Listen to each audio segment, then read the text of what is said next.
ओम शांति। आज 6 जून 2022। आज की वाणी की मुख्य पंक्तियाँ हैं। मीठे बच्चे, ज्ञान का फाउंडेशन है निश्चय। निश्चय बुद्धिपन पुरुषार्थ करो तो मंजिल तक पहुँच जाएंगे। ज्ञान का फाउंडेशन है निश्चय। निश्चय बुद्धिपन पुरुषार्थ करो तो मंजिल तक पहुँच जाएंगे। आज की वाणी का पहला प्रश्न है, कौन सी एक बात बहुत ही समझने और निश्चय करने की है? अब सभी आत्माओं का हिसाब किताब चुकता होने वाला है। सभी मच्छरों सदृश जाएंगे अपने स्वीट होम। फिर नई दुनिया में थोड़ी सी आत्माएं आएंगी। ये बात बहुत ही समझने और निश्चय करने की है। आज की वाणी का दूसरा प्रश्न है, बाप किन बच्चों को देख खुश होते हैं? उत्तर है, जो बच्चे बाप पर, भगवान पर पूरा बलि चढ़ते हैं, जो माया से हिलते नहीं हैं, अर्थात अंगद की तरह अचल अडोल रहते हैं, ऐसे बच्चों को देख भगवान भी खुश होते हैं। आज का गीत बजा है, धीरज धर मनवा धीरज धर। ओम शांति। बच्चों ने क्या सुना? ये भगवान ही कह सकते हैं ना। सन्यासी उदासी कोई भी कह ना सके। पारलौकिक बेहद का पिता ही बच्चों को कहते हैं, क्योंकि आत्मा में ही मन बुद्धि है। आत्माओं को कहते हैं, अब धीरज धरो। बच्चे ही जानते हैं, ये बेहद का बाप सारी दुनिया को कहते हैं, धीरज धरो। अब तुम्हारे सुख शांति के दिन आ रहे हैं। ये तो दुखधाम है, इसके बाद फिर सुखधाम को आना ही है। सुखधाम की स्थापना तो भगवान ही करेंगे ना। भगवान ही बच्चों को धीरज देते हैं। पहले तो निश्चय चाहिए ना। निश्चय होता है ब्रह्मा मुख वंशावली ब्राह्मणों को, नहीं तो इतने ब्राह्मण कहाँ से आए? बीके का अर्थ ही है बच्चे और बच्चियाँ। इतने सब बीके कहलाते हैं तो जरूर प्रजापिता ब्रह्मा होगा ना। इतने सबका एक ही माता पिता है और सबको तो अलग अलग माता पिता होते हैं। यहाँ तुम सबका एक ही माता पिता है। नई बात है ना। तुम ब्राह्मण थे नहीं, अभी बने हो। वह ब्राह्मण हैं कुक वंशावली। कौन से जो दुनिया के ब्राह्मण हैं। तुम हो मुख वंशावली। हर एक बात में पहले तो निश्चय चाहिए कि कौन हमको समझाते हैं, कौन हमको समझाते हैं। भगवान ही समझाते हैं। अब कलयुग का अंत है, लड़ाई सामने खड़ी है। यूरोपवासी यादव भी हैं जिन्होंने बॉम्ब्स आदि की इन्वेंशन की है। गाया हुआ है कि पेट से मुसल निकले, जिनसे अपने ही कुल का नाश किया, विनाश किया। बरोबर कुल का विनाश जरूर करेंगे। है तो एक ही कुल के, एक दो को कहते रहते हैं हम विनाश करेंगे। यह भी बरोबर लिखा हुआ है। तो अब भगवान समझाते हैं, बच्चे धीरज धरो। अब ये पुरानी दुनिया खत्म हो जानी है। कलयुग खलास हो तब तो सतयुग होगा ना। जरूर उनके पहले ही स्थापना होनी चाहिए। गाया भी जाता है, ब्रह्मा के द्वारा स्थापना, शंकर द्वारा विनाश। पहले स्थापन करेंगे, पहले स्थापना करेंगे, फिर जब स्थापना पूरी हो जाती है तब विनाश होता है। स्थापना हो रही है। ये है न्यारा मार्ग जो कोई भी समझते नहीं हैं। कोई ने कभी सुना ही नहीं तो समझते हैं। जैसे और मठ पंथ होते हैं, वैसे यह भी विके का है। उन विचारों का कोई दोष नहीं है। उन विचारों का कोई दोष नहीं है। कल पहले भी ऐसे ही विघ्न डले थे। ये है ही रुद्र ज्ञान यज्ञ। रुद्र कहा जाता है शिव को। वो ही राजयोग सिखलाते हैं, जिसको प्राचीन सहज राजयोग कहा जाता है। प्राचीन का भी अर्थ समझते नहीं हैं। इस संगम युग की बात है। पतित और पावन तो संगम हुआ ना। सतयुग आदि में है एक धर्म, वह है आसुरी संप्रदाय, तुम हो देवी संप्रदाय। युद्ध आदि की तो कोई बात ही नहीं, ये भी भूल है, तुम भाई भाई कैसे लड़ेंगे। आगे बाबा ने कहा, भगवान बैठ ब्रह्मा के द्वारा सभी वेदों शास्त्रों का सार समझाते हैं। वास्तव में धर्म मुख्य हैं चार, उनके चार धर्मशास्त्र हैं। उसमें पहला है आदि सनातन देवी देवता धर्म, जिसका शास्त्र है सर्वशास्त्र शिरोमणि गीता, जो भारत का पहला मुख्य शास्त्र है, जिससे ही आदि सनातन देवी देवता धर्म या सूर्यवंशी और चंद्रवंशी धर्म की स्थापना हुई। सो तो जरूर संगम पर ही हुई होगी। इनको कुंभ भी कहा जाता है। तुम जानते हो यह कुंभ का मेला है, आत्मा परमात्मा का मेला है। ये है सुहावना कल्याणकारी युग।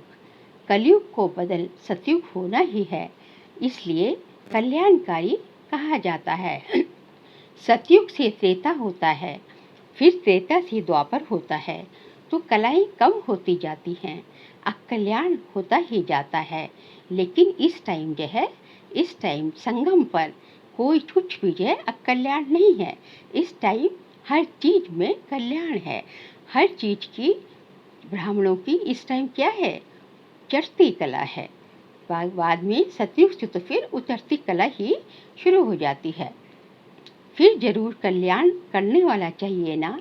जब पूरा अकल्याण हो जाता है तब बाप आते हैं सभी का कल्याण करने, अर्थात कलयुग के अंत में तक आते आते जब पूरा ये सृष्टि घोर अंधकार में हो जाती है, तमो प्रधान हो जाती है, तब परमात्मा को आना पड़ता है इसको कल्याण करने, सृष्टि का कल्याण करे, इस सृष्टि को परिवर्तन करने। बुद्धि से काम लेना होता है, जरूर भगवान कल्याण करने अर्थ आएगा भी। संगम पर सर्व का सद्गति दाता भगवान बाप है। सर्व तो द्वापर में नहीं है, सतयुग त्रेता में भी सब नहीं है। भगवान आएगा ही अंत में, जबकि सभी आत्माएं आ जाती हैं। तभी बाबा कहते हैं धीरज धर मनुआ धीरज धर। तभी उनको सर्व का सद्गति दाता कहा जाता है। तो बाप ही आकर धीरज देते हैं। बच्चे कहते हैं, बाबा इस पुरानी दुनिया में दुख बहुत है, बाबा जल्दी ले चलो। बाबा कहते हैं, नहीं बच्चे, ये ड्रामा बना हुआ है। फट से भ्रष्टाचारी से श्रेष्ठाचारी तो नहीं बनेंगे। निश्चय बुद्धि हो फिर पुरुषार्थ करना है। पहले निश्चय बुद्धि बनना है और फिर भ्रष्टाचारी से श्रेष्ठाचारी बनने के लिए पहले निश्चय बुद्धि बनना है और फिर पुरुषार्थ करना है। सेकंड में जीवन मुक्ति सो तो ठीक है, बच्चा बना माना वर्षे का हकदार बना, परंतु फिर वहाँ भी नंबरवार मर्तबे तो है ना। जीवन मुक्ति में नंबरवार मर्तबे तो है ना। ऊंच मर्तबा पाने के लिए पढ़ाई में पुरुषार्थ करना होता है। ऐसे नहीं फट से कर्मातीत अवस्था हो जाएगी, फिर तो शरीर भी छोड़ना पड़े। क्योंकि कर्मातीत अवस्था हो जाएगी तो फिर तो ये शरीर छोड़ना पड़ेगा। फिर तो या शरीर में रह ही नहीं सकते, आत्मा को जाना पड़ेगा। ऐसे लॉ नहीं है, माया से तो अच्छी रीति युद्ध करनी है। तुमको मालूम है युद्ध 8, 10, 15 वर्ष भी चलती रहती है। तुम्हारी युद्ध तो माया से है, विकारों से है। जब तक बाप है तुम्हारी युद्ध चलती ही रहती है। पिछाड़ी में रिजल्ट निकलेगी, किसने कितना माया को जीता, कितना कर्मातीत अवस्था को पहुँचे। बाबा कहते हैं जितना हो सके अपने घर को याद करो, स्वीट होम को, जहाँ हमें जाना है उसको याद करो। वह है शांति धाम, वाणी से परे स्थान वह है। अभी तुम बच्चों की बुद्धि में खुशी है। तुम जानते हो ये ड्रामा कैसे बना हुआ है। 3 लोग भी तुम जानते हो और कोई की बुद्धि में नहीं है। कौन से 3 लोग? एक साकार लोग, दूसरा सूक्ष्म लोग, जो कि इस टाइम संगम युग पर इसका कारोबार चलता है, और फिर तीसरा जो है वो जो है परम धाम जो है अमर लोक जो है, परम धाम जो है मुक्ति लोक, मुक्ति धाम। 3 लोक भी तुम जानते हो और कोई की बुद्धि में नहीं है। बाबा भी शास्त्र आदि बहुत पढ़ा हुआ है, परंतु ये बातें थोड़ी ही बुद्धि में थी। ब्रह्मा बाबा की बात कर रहे हैं। भल गीता आदि पढ़ते थे, परंतु ये थोड़ी ही बुद्धि में था कि हम दूर देश परम धाम के रहने वाले हैं। अभी पता पड़ा है हमारा बाबा, जिसको परम पिता परमात्मा कहते हैं, वह परम धाम में रहते हैं, जिसको सभी याद करते हैं कि हे पतित पावन आओ, वापिस तो कोई जा ना सके। जैसे भूल भुलैया का खेल होता है ना, जहाँ से जाओ दरवाजा सामने आ जाता है, निशानी पर जा नहीं सकते, थक जाते तो फिर रड़ी मारते हैं, कोई रास्ता बताए। यहाँ भी भल कितनी भी वेद शास्त्र पढ़ो, तीर्थ यात्रा पर जाओ, कुछ भी पता नहीं कहाँ हम जाते हैं। सिर्फ कह देते हैं कि फलाना ज्योति ज्योत में समाया। भगवान कहते हैं कोई भी वापस जा नहीं सकते। नाटक जब पूरा होने पर होता है तो सभी एक्टर स्टेज पर आ जाते हैं, ये कायदा है। सभी उस ड्रेस में खड़े हो जाते हैं, सबको मुंह दिखाकर, फिर कपड़ा आदि बदल ये भागा घर। फिर से वही पार्ट रिपीट करते हैं। लौकिक ड्रामा की बात कर रहे हैं। अभी जो हमारा क्या है, बेहद का ड्रामा है। बेहद के ड्रामे में भी अभी अंत सीन चल रहा है, तो सभी एक्टर स्टेज पर, सभी पार्टधारी, सभी आत्माएं पहले यहाँ स्टेज पर आएंगे। स्टेज क्या है, ये साकार सृष्टि।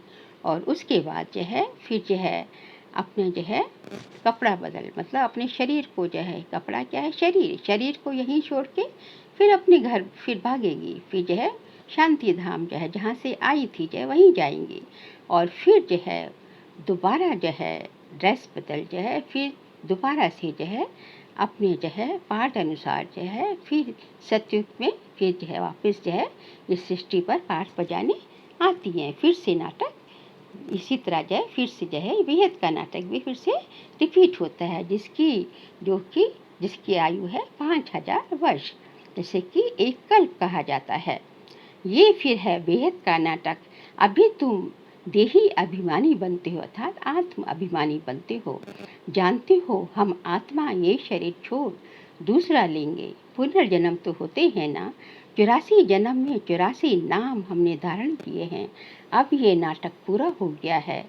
सबकी जड़ जड़ीभूत अवस्था है, सबकी जड़ जड़ीभूत अवस्था है, मतलब सब जो है अब विनाश के कागार पर पड़े हैं। सभी जो है सबकी अवस्था तमो प्रधान है। अब फिर से रिपीट होगा। वर्ल्ड की हिस्ट्री ज्योग्राफी फिर से रिपीट होती है।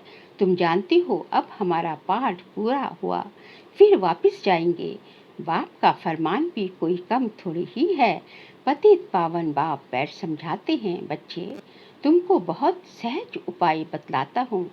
उठते बैठते चलते ये दिल में रखो कि हम एक्टर हैं। 84 जन्म अब पूरे हुए हैं। अब भगवान आया है गुलगुल बनाने, मनुष्य से देवता बनाने। हम पतितों को पावन बना रहे हैं। पतित से पावन हम अनेक बार बने हैं और बनेंगे। हिस्ट्री ज्योग्राफी रिपीट होगी। पहले तो देवी देवता धर्म वाले ही आएंगे सतयुग में। अभी सैपलिंग लग रहा है इसका, देवी देवता धर्म का। हम हैं ही गुप्त, तभी बाबा कहते हैं कि जो हम है इनकॉग्निटो वॉरियर, कि हमारा किसी को पता नहीं है। ये जो है हमारी प्रतिष्ठा बाद में ही होगी। हमारा जो है पूरा कारोबार जो है गुप्त ही चलता है। भगवान का सारा कारोबार हम ब्राह्मणों की मदद से गुप्त ही चलता है। हम सेरेमनी आदि क्या करेंगे, हमको अंदर नॉलेज है, अंदर खुशी होती है। हमारे देवी देवता धर्म अथवा झाड़ के पत्ते जो हैं वह सब धर्म भ्रष्ट कर्म भ्रष्ट हो गए हैं। देवी देवता धर्म के जो झाड़ के जो पत्ते हैं अर्थात जो आत्माएं हैं वह सब अभी जो है धर्म भ्रष्ट और कर्म भ्रष्ट हो गई हैं। यही भारतवासी धर्म कर्म श्रेष्ठ थे। यही जो है भारतवासी कौन है, देवी देवता धर्म वाले भारतवासी है ना। तो पहले वो धर्म कर्म श्रेष्ठ थे उनके, लेकिन अब सब जो है धर्म भ्रष्ट कर्म भ्रष्ट हो गए हैं। तभी बाबा आके उनको फिर से उनकी पुरानी स्टेज तक पहुंचाने, धर्म कर्म श्रेष्ठ करवाने आते हैं। कभी माया पाप नहीं कराती थी। पहले जो है पुण्य आत्माओं की दुनिया थी, वहाँ रावण होता ही नहीं। कहाँ? सतयुग त्रेता में। वहाँ कर्म अकर्म हो जाते हैं, क्योंकि वहाँ तो जो है सतयुग त्रेता में तो यहाँ की प्रारब्ध, संगम युग की प्रारब्ध जो है, जो यहाँ हम पुरुषार्थ करते हैं, यहाँ की प्रारब्ध जो है सतयुग त्रेता है, इसलिए वहाँ हर कर्म जो है अकर्म होता है। फिर रावण राज्य में कर्म जो है द्वापर से जो है विकर्म होना शुरू हो जाता है। वहाँ तो विकर्म हो ना सके, सतयुग त्रेता में विकर्म नहीं होता, कोई भ्रष्टाचारी हो ना सके। तुम बच्चे योग बल से विश्व के मालिक बनते हो, श्रीमत पर बाहुबल से तो कोई विश्व का मालिक बन ना सके। तुम जानते हो ये अगर आपस में मिल जाए तो विश्व के मालिक बन सकते हैं। कौन मिल जाए? जो है बाबा कहते हैं ये अगर जो है बाबा जो है उसकी बात कर रहे हैं कि जो है रशिया और अमेरिका की दोनों आपस में मिल जाए तो विश्व के मालिक बन जाए। परंतु ड्रामा में पार्ट ही नहीं है। यादव और कौरव मिल जाए तो विश्व के मालिक बन जाए, लेकिन बाबा कहते हैं ड्रामा में पार्ट ही नहीं है। दिखाते हैं दो बिल्ले लड़े, माखन बीच में बंदर खा गया। बंदर कौन है? बंदर है भारत। साक्षात्कार भी करते हैं कृष्ण के मुख में माखन, ये सृष्टि का राज्य रूपी माखन मिलता है। बाकी लड़ाई है यौवनों और कौरवों की, सो तो देखते हो रही है। अखबार में पड़ा फलानी जगह इतनी बड़ी हिंसा हुई तो झट कोई ना कोई को मार देंगे। भारत में तो पहले एक ही धर्म था, फिर दूसरे धर्मों का राज्य कहाँ से आया? एक ही क्रिश्चियन पावरफुल थे, तब उन्होंने राज्य किया। अब वास्तव में सारी दुनिया पर रावण ने कब्जा किया हुआ है। ये है फिर गुप्त बात। सारी दुनिया पर रावण ने विकारों का ही जो है आधिपत्य है सारी दुनिया पर, इसलिए जो है हर कर्म जो है विकारों के वशीभूत हो किया जाता है। ये है गुप्त बात। ये है फिर गुप्त बात। शास्त्रों में थोड़ी ही ये बात है। बाबा समझाते हैं ये विकार तुम्हारे आधा कल्प के दुश्मन है। द्वापर से विकार शुरू है। द्वापर से जब देवता लोग वाम मार्ग में गए तब से विकारों की प्रवेशता हुई जो है, तो जो है तो ये इसलिए बाबा कहते हैं विकार तुम्हारे आधा कल्प के दुश्मन है, जिस द्वारा तुम आदि मध्य अंत दुख पाते हो। इसलिए सन्यासी भी कहते हैं काग विष्ठा समान सुख है। सन्यासी लोग क्या कहते हैं कि सुख जय काग विष्ठा समान है। उनको थोड़ी ही मालूम है कि स्वर्ग में तो सदैव सुख ही सुख होता है। भारतवासियों को तो मालूम है, तब तो कोई मरता है तो कहते हैं स्वर्ग पधारा। स्वर्ग की कितनी महिमा है, तो जरूर ये खेल है, परंतु किसको कहो तुम नरकवासी हो तो बिगड़ पड़ते हैं। कितनी वंडरफुल बात है। मुख से कहते हैं स्वर्गवासी हुआ तो जरूर गोया नरक से गया है ना। फिर तुम उनको बुलाकर नरक की चीजें क्यों खिलाते हो? बाबा पूछते हैं ये। स्वर्ग में तो उनको बहुत अच्छे वैभव मिलते होंगे ना, इसका मतलब तुमको निश्चय नहीं है ना वहाँ क्या क्या है। बच्चों ने सब देखा है। नरक में देखो क्या क्या करते रहते हैं। बच्चे बाप को भी मारने में देरी नहीं करते हैं। स्त्री की किसी के साथ दिल लग जाती है तो पति को भी मार देती है। भारत पर एक गीत बना हुआ है। एक तरफ कहते हैं क्या हो गया आज के इंसान को, फिर कहते हैं भारत हमारा सबसे अच्छा सोने का है। अरे भारत सबसे अच्छा था, अब थोड़े ही है, अब तो कंगाल है, कोई सेफ्टी नहीं है। हम भी आसुरी संप्रदाय थे, अब बाबा हमको ईश्वरीय संप्रदाय बनाने का पुरुषार्थ करा रहे। भगवान हमको जो है आसुरी से ईश्वरीय संप्रदाय बना रहे हैं। नई बात नहीं है। कल्प के संगम पर हम फिर से अपना वर्षा लेते हैं। बाप वर्षा देने आते हैं, माया फिर श्राप देती है। भगवान वर्षा देता है और माया श्राप देती है। कितनी समर्थ है माया, भी बहुत समर्थ है। बाबा कहते हैं माया तुम कितनी दुष्टर हो, अच्छे अच्छे को गिरा देती हो। उस सेना में तो मरने मारने का ख्याल नहीं रहता है। चोट खाकर फिर मैदान में आ जाते हैं। उनका धंधा ही ये है, प्रोफेशनल है। उनको फिर इनाम भी मिलता है। यहाँ बाबा जय लौकिक लड़ाई की बात कर रहे हैं। यहाँ तुम बच्चे फिर शिव बाबा से शक्ति लेते हो, माया पर जीत पाते हो। बाप बैरिस्टर है जो माया से तुम्हें छुड़ा देते हैं। तुम फिर हो शिव शक्ति सेना माताओं को ऊंच रखा है। वंदे मातरम ये किसने कहा? भगवान ने कहा। बाबा जो है, भगवान जो है, बाबा माताओं की वंदना करते हैं क्योंकि तुम बाप पर बलि चढ़ते हो। क्यों करते हैं माताओं की वंदना? क्योंकि तुम जो है भगवान पर जो है पूरा पूरा बलि चढ़ते हो। बाबा खुश होते हैं। ये अच्छा खड़ा है, हिलता नहीं है। अंगद का मिसाल है ना, उनको रावण हिला नहीं सकता। ये अंत के समय की बात है, अंगद को रावण हिला नहीं सका। तो बाबा कहते हैं अंत तक जो है ये तुम्हारी स्थिति पहुंच जाएगी। अंत में वह अवस्था होनी है, उस समय तुमको बहुत खुशी होती है। जब तक विनाश ना हो, धरती पवित्र नहीं बने, तब तक तो देवताएं आ न सके। भंभोर को आग जरूर लगनी है। ये सारे सृष्टि रूपी भंभोर को आग जरूर लगनी है, विनाश जरूर होना है। सभी आत्माओं को हिसाब किताब चुकतू कर मच्छरों मिसल स्वीट होम वापस जाना है। मच्छर कितने करोड़ मरते हैं, इसलिए गाया जाता है राम गयो रावण गयो। वापस तो जाना है ना, फिर तुम आएंगे नई दुनिया में, वहाँ बहुत थोड़े होंगे। ये समझने और निश्चय करने की बातें हैं। ये नॉलेज बाबा ही दे सकते हैं। अच्छा, मीठे मीठे सीख लेते बच्चों प्रति माता पिता बाप दादा का याद प्यार और गुड मॉर्निंग। रूहानी बाप की रूहानी बच्चों को नमस्ते।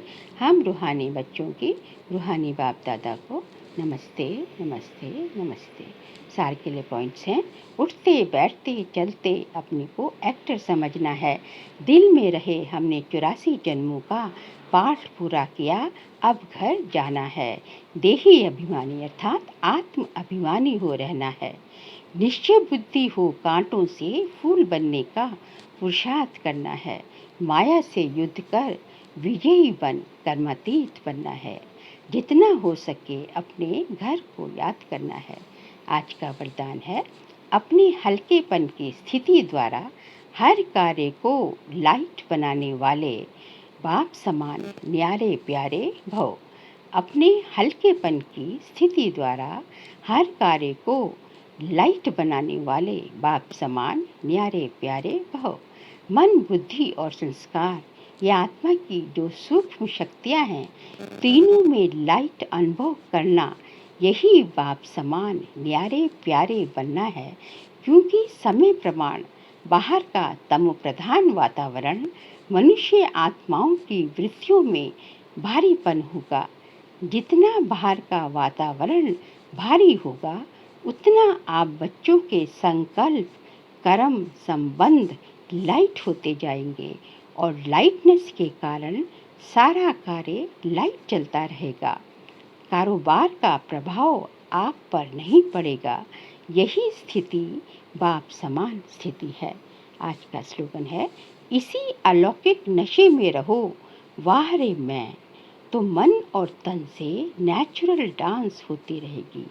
इसी अलौकिक खुशी नशे में रहो कि वाह रे मैं, तो मन और तन से नेचुरल डांस होती रहेगी। बाबा कहते हैं कि इसी अलौकिक जो है नशे में रहो कि वाह रे मैं, वाह रे मेरा भाग्य, मैं जो है किसकी संतान हूँ, मुझे यहाँ भी कौन मिला है, कौन मेरा साथी है, किसकी पालना में मैं पल रही हूँ। इसी नशे, इसी अलौकिक नशे में और अलौकिक खुशी में रहेंगे कि वाह रे मेरा भाग्य, तू जो है मन और तन की जो है स्वतः ही नेचुरल जो है मन और तन स्वतः ही नेचुरल डांस करेगा। तो यह है, इसलिए जो हमेशा जो है इसी खुशी में रहो। अपने भाग्य को हमेशा यह है, अपने भाग्य का हमेशा गुणगान करते रहो। अपना हमेशा जो है अपने भाग्य को जो है हमेशा ही जो है अपने भाग्य को जो है हमेशा ही वो करते रहो, गुणगान करते रहो कि वाह मेरा भाग्य, तो हमेशा जो है स्वतः खुशी होगी और मन और तन की नेचुरल डांस होती रहेगी। अच्छा, ओम शांति।